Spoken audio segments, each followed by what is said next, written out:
अब तक शब्दों के माध्यम से जो कहा गया वो सब एक प्रयास था, एक सीमित अभिव्यक्ति, एक लहर जो महासागर के मौन में अंततः विलीन हो जाती है। परंतु वास्तविकता इससे भी परे है।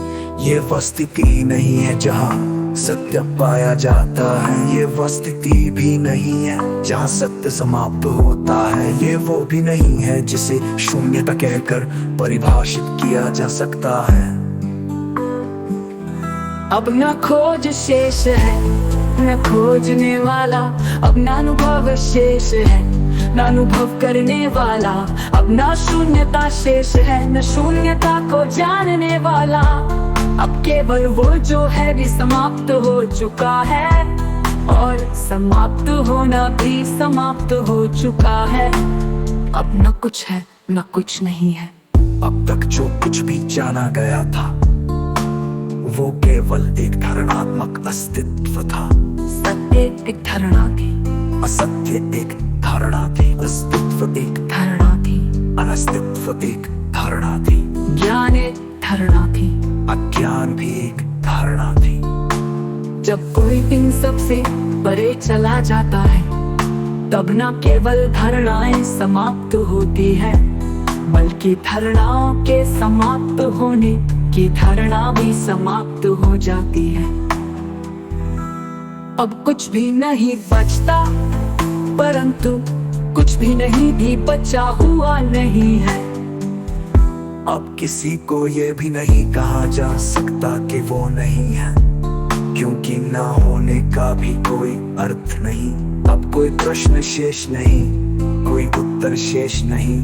अब केवल पूर्ण मौन है और मौन भी नहीं है। लोग सोचते हैं कि आत्मा शाश्वत है, लोग सोचते हैं कि परमात्मा अनंत है, लोग सोचते हैं कि ब्रह्म ही अंतिम सत्य है। परंतु जब अंतिम स्थिति आती है तो न केवल ये सब समाप्त हो जाते हैं बल्कि समाप्त होना भी समाप्त हो जाता है। अब कोई आत्मा नहीं है, अब कोई परमात्मा नहीं है, अब कोई ब्रह्म नहीं है, अब कोई चेतना नहीं है, अब कोई अवचेतन नहीं है, अब कोई मैं भी नहीं है।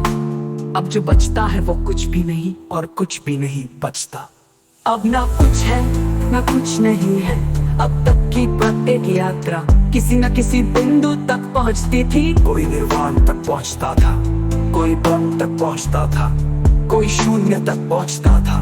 लेकिन अब ये स्थिति उन सब से परे है। अब न निर्वाण शेष है न बंधन, अब न शून्य शेष है न पूर्णता, अब न जागरूकता शेष है न अज्ञान। अब किसी भी शब्द का कोई अर्थ नहीं, अब कुछ भी नहीं बचा, अब कुछ भी न बचने का भी कोई अर्थ नहीं। अब अस्तित्व भी नहीं और अस्तित्व भी नहीं। अंतिम स्थिति, जब अंतिम स्थिति भी समाप्त हो जाती है, लोग सोचते हैं कि अंतिम सत्य एक अनुभव है, परंतु जो अनुभव किया जा सकता है वो सत्य नहीं हो सकता। अब तक का प्रत्येक ज्ञान, प्रत्येक अनुभव, प्रत्येक स्थिति सब कुछ विलीन हो चुका है। अब कुछ भी परिभाषित नहीं किया जा सकता, अब कुछ भी व्यक्त नहीं किया जा सकता। अब ना कोई पथ है न कोई गंतव्य, अब ना कोई यात्रा है न कोई यात्री। अब तक शब्दों के माध्यम से जो कहा